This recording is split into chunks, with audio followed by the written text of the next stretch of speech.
Gotcha. Okay. Hi, Marcia. Um, First of all, I know Marcia from, we went to school together when we were in kindergarten. Not true. We went to MFA program together where I met Marcia, and you should know that she was probably, I know she's top notch there, and she was top notch in that program. So it's always good to hear her and see her doing what she's doing out in the world. I also want to thank. It's really weird to be being on the East Coast and hearing what's happening on the West Coast. I have a son in San Diego, and he doesn't talk to me about anything anymore. Um, everything's fine. And every time I'll ask him, like, well, how are the forest fires? Oh, it's fine. It's a little disturbing. And I also wanted to say, I mentioned this to Marcia chatting. Um, you have a really good group there. I mean, it's just funny to just sort of check in and see people having such a good time. I'm 3 hours off. I actually woofed dinner and took a nap and listened to some music, and so I'm sort of out of it. But my purpose really is to sort of I haven't read this book probably since the in March, so it was sort of weird to pick up again today. And I honestly had forgotten all about this. And Phil sent me an email today, and I was like, "Whoa, okay." Um, so the book, since you all seem to be writers, my work is kind of prosy and prose poemy and lyrical, and it's been a problem putting in a book. I feel like it weighs very. It's just a lot of words, and so it's was difficult, this second book, and I finally decided after about 2 years of sending it around to chop up the sections. There's a traditional like 3 or 4 section book, and you try to link things together, and I just felt like I'm sick of this, and it's too confining, and so I chopped the sections up into, I think, 6 sections or 7 sections of 6 poems, or 6 sections of 7 poems, and it seemed to balance out a little bit better. And I'm just going to try and like go through like 4 or 5, 6 poems in the book out of those sections, and hopefully I can hit on some of the prose pieces and some of the more lyrical pieces. Um, I'm going to skip what I was going to start out with because of that, what Phil just read that someone said about the book, and start out with the talking pear.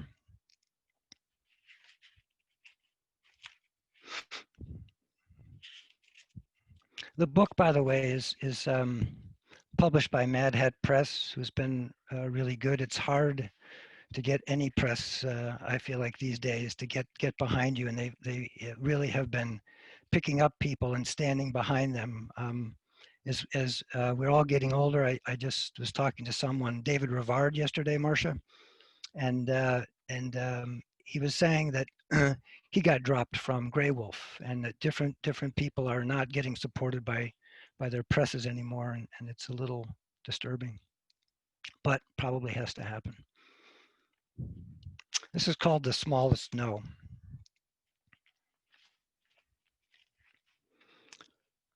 Under the sign that said produce, 3 lifetime clerks in long white coats quietly stacked pears, till one clerk said, "I've noticed the shape of hourglasses in the relief of the packed pears."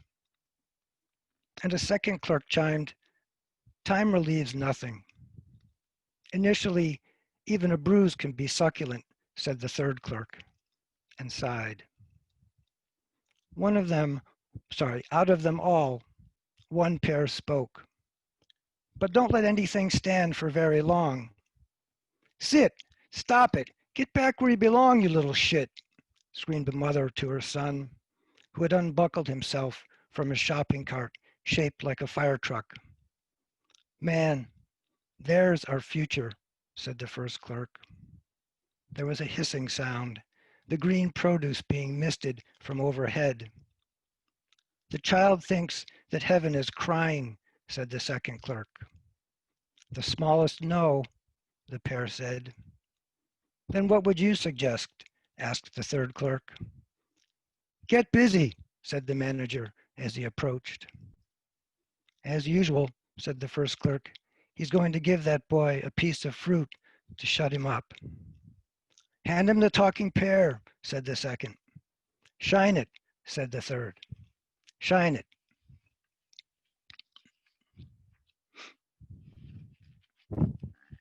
Thank you.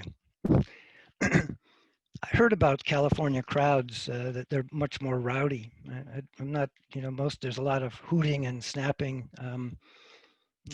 It doesn't happen on the East Coast at all. Everybody, especially in Boston and Cambridge, you go to some of these bigger houses to read, like I don't know. I'm trying to think of there's a bakery that's really famous in Boston, and it's all professors, and they're pretty tough. They don't smile. This is what I was going to lead with. This is another sort of crazy piece, and I think probably the next two pieces are world problems solved sort of crazily. And it's surprisingly, after picking this book up today, it feels like to me there's a lot of poems that are sort of right on the spot with what's happening in the world right now. Can you imagine this world? There were all kinds of arguments and atrocities occurring on the Earth's surface. There was one night's graceful smothering of snow, then arguments muffled below the surface. Below one man's windowsill, buried along the buried lane, came, "Why bother?" And the response, "Why not?" Tulip bulbs arguing. Their argument, whether or not to bloom. Can you imagine this world? He thought. He got them out of it by himself going outside, digging them up and throwing them into one paper bag. He drove them to the expansion bridge and stopped in the middle, got them out, lined them up one by one on a steel girder, precariously leaned them against those big bolt heads and said it. "You're bulbs, not bolt heads." "What's going on?" one asked. He snapped their picture, and then said, "Bulbs without a flash." "What is this?" another more officiously demanded. "Look down," he said. "Look at the islands." "There are no islands." "Yes, there are," he said. "You just can't see them. They're beautiful, but under snow." A sharp blast of wind almost blew a few over. "Okay, okay," a couple of bulbs said. "What do you want?" a few more cried. "Look down," he said. "We did. There's nothing. It's bleak. It's frozen," were the answers. "Exactly," he said. "What's beneath all of this?" came the question. "Bingo," he said. "Not a flowing, but a flowering river." "We don't get it." "Neither do people," he said. "But you don't have to. Just come back home and do what you do." "And you, what will you do?" one bulb asked. They were on their way. There were flashing lights, a siren. "You were driving erratically," the officer said. "What's in the bag?" "What's it to you?" one bulb said. "Please, please," said another.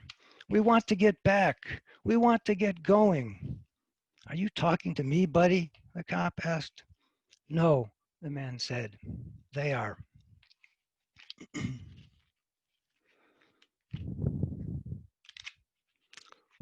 Thanks, I can see you clapping, Phil.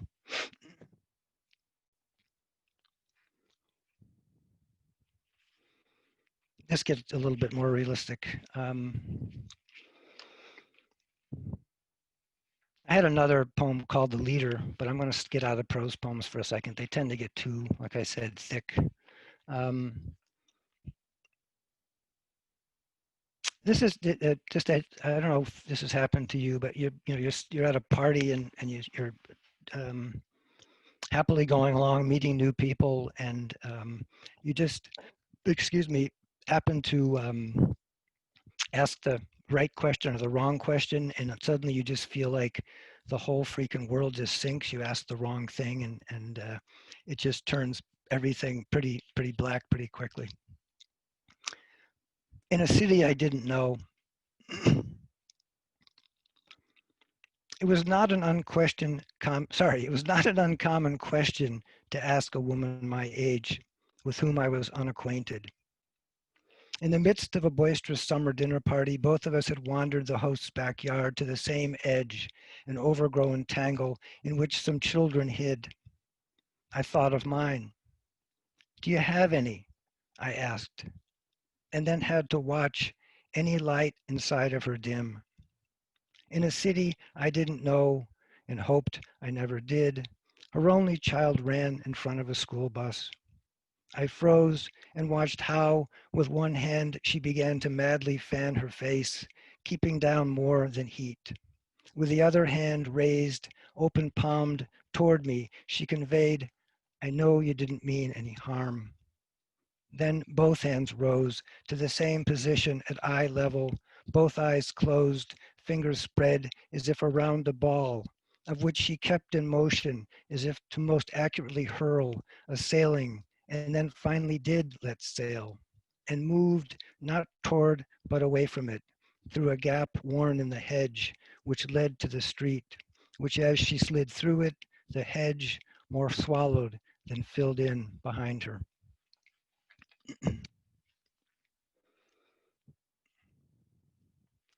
Another more personal piece. Um, Title is Some Opera, and it uses sort of a counterpoint of Mary Cassatt's oil paintings and former mother-in-law and a wren. Some Opera.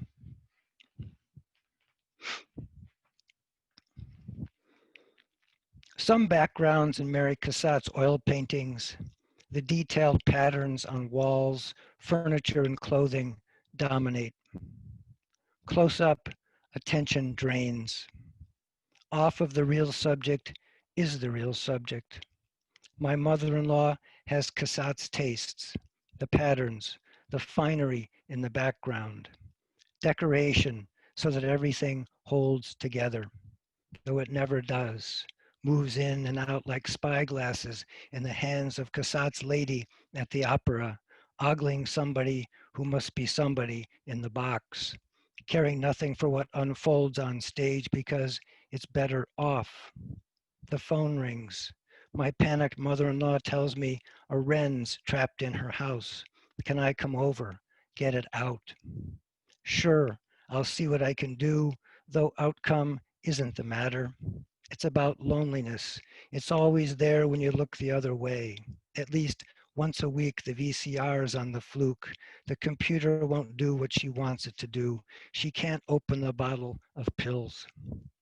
Any excuse for human contact. Some opera. The bird is only background and it's not singing. Here, she says, put on these gloves. With the help of binoculars, I've watched wrens sing.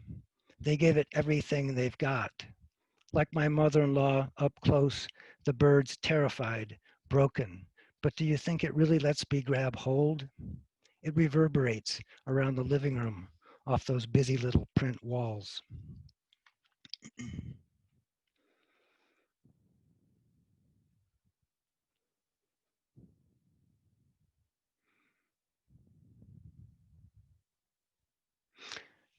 I'll read that poem that Phil so nicely put on the link today on the way to the casinos. I don't read it very often, so it's could be fun.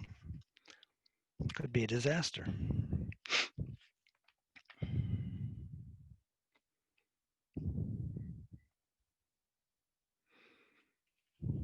And this is three characters: the speaker, Jeff, and John. The title is On the Way to the Casinos. We're not junkies or killers or something. We're just going gambling for one day. Can't you just shut up and enjoy it for what it is? That was John. He drove. Maybe we're not directly responsible, I said, but, and that was Jeff, who bouncing around and back reached around the headrest, clamped both hands over my mouth. And that's us, just like that coming to a stop at a major intersection, which years before had no stoplight, just crossroads that everyone shot through without looking. So wasn't gambling human nature? And beyond fun and the question of real jobs, didn't gambling provide false hope or an old jolt of risk in order to feel alive when we felt dead and helpless? What was wrong with me? Gambling was religion. Nothing was wrong with me if something better was coming. If it made me believe, then at that same if it made me believe, then at that same intersection where we sat not too long before, a boy sat there in a car with his father. A fight spilled out of the bar before breakfast. Two drunk former farmers. That, his father said, is their job now. And the father's job, though a salesman, was to sit tight till the cops arrived. But as soon as they arrived, they let the farmers keep going, beat and beat, because we're entertainment. I wasn't that smart. No, I wasn't.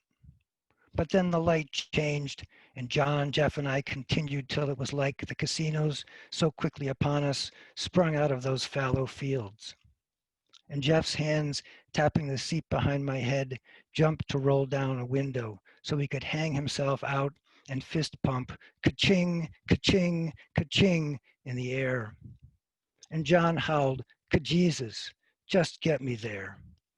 And able to shout, I shouted, blow the horn, blow it, and even reached across to hold down the horn all the way in, because I believed, or more, now I believe, I saw the bloody farmers, distracted by the horn and our showing, stop. Their arms come down, their look at each other as if, what are we doing? And then we were there.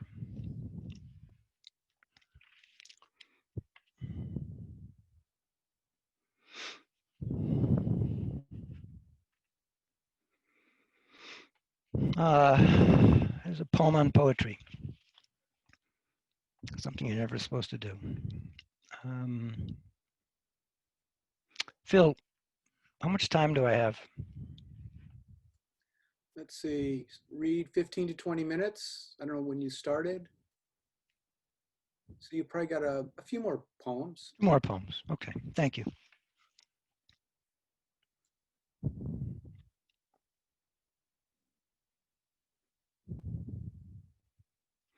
I'll read this. Of your poem.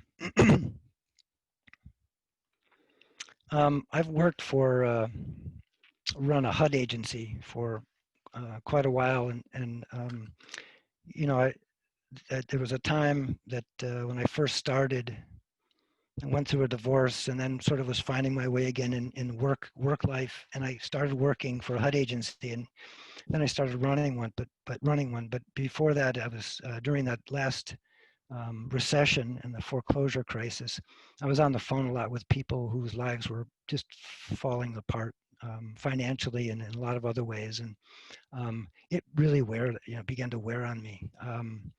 That stuff never, if you're right, it just never, it's not going to go away. It's going to pop up somewhere, and it did. And it's kind of interesting now. I'm getting close to retire, and I'm looking at again like how many people are um, where we are now are financially starting to fall through the cracks, calling up every day because we're now, everybody's getting their mortgages forbeared, which means you're just kicking the can down the road. And we're really looking at, I would say, like, 2 or 3 more months, and the shit's going to hit the fan with a lot of people.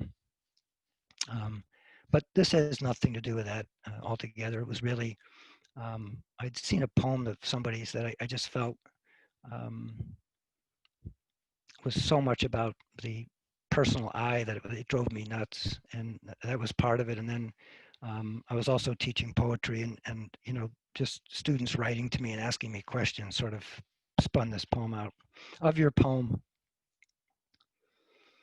How you use the I to step away and go on and on about yourself without offering much but language, distance, and futility is way too close to the way I feel when talking on the phone all day to people losing their homes to banks who ask, should I just walk away, start all over again? Yes, go ahead. I today said to a caller while thinking of your poem, and then I really took off. Go ahead, just float as you already are, without a real or final answer, like a haunted spirit. Yes, if your house is, then all our houses are haunted. Don't walk away, run. Click. My mind ran to Night of the Living Dead or The Dawn of. When listening, reading, or watching as I'd done, as I was doing, it was the victims which worried me most. They deep down knew the answers to the tragedy forming before them, but looked for someone else for an answer. They trusted no one they knew or saw, but wanted to trust anybody and everything they couldn't see to offer a solution. The former job of poetry. The company I work for now making a business of it. I know you merely asked what I think of your poem. These were not the intended results. That's what listeners are hoping for.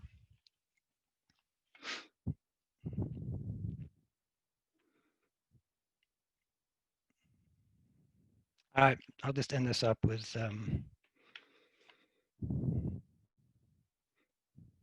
uh, it's a little political. It's called The World Struggles.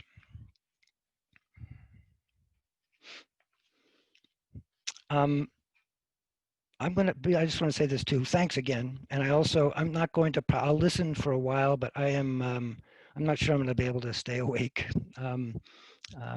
This is really, I usually go to bed at 8:30 because I get up at 5. So it's going to, but I'm looking forward. So I hope that I get a chance to hear some people, but um, it's really, honestly, this is a really nice group. I just want to tell you that again. Um, you're all very lucky to have each other. So keep keep writing and keep working together. I've written in a vacuum for years, and I just joined a group. I was saying this to Marcia, chatting that um, uh, it's it's I found it valuable again to sort of be around other people writing. I mean, I have a group of people, but we don't usually talk about poetry. We talk about other problems. Um, but it's really nice. And in California, it's different. People are a lot happier. The world struggles. And Bob has 5 ducks. He doesn't know how to distinguish their backgrounds or sex. And it doesn't matter because eggs get laid, and the ducks seem to take turns at everything, especially leadership, even if it is all about sex. Every morning, a different one waddles them down to the nearby pond where the water, okay, is not that good at all, but fresher than the water in the duck's little plastic blue kiddie's pool, which Phil thinks Bob leaves standing too long. Free and wild, the way it's supposed to be, Bob says. Wild is convenient, his neighbor Phil says. It means Bob takes no responsibility for his ducks for their tearing up my yard. Honk, honk, honk some Canadian geese watching from across the pond. They're justifiably wary, Bob thinks, looking out his window and thinking about that asshole Phil. The geese don't want the life the ducks have, Phil thinks, looking out his window and thinking about wild Bob, that jerk. Whose car is this? Bob wonders, watching a strange car pull up to the pond and park. He has a dog, Phil says, and leaps out of his chair. The stranger stretches into the trunk of his car and comes out with a brand new tennis ball. Brand new, Bob thinks. Phil too, brand new. The dog shivers in anticipation of release. The birds have already scattered. I kind of messed up that ending, but that's how endings go. Thanks a lot. Thank you. Yeah. Thank you very, very much. And now everyone on mic, and we'll talk for a little bit. Take a little break, then the open mic will start. You can now talk.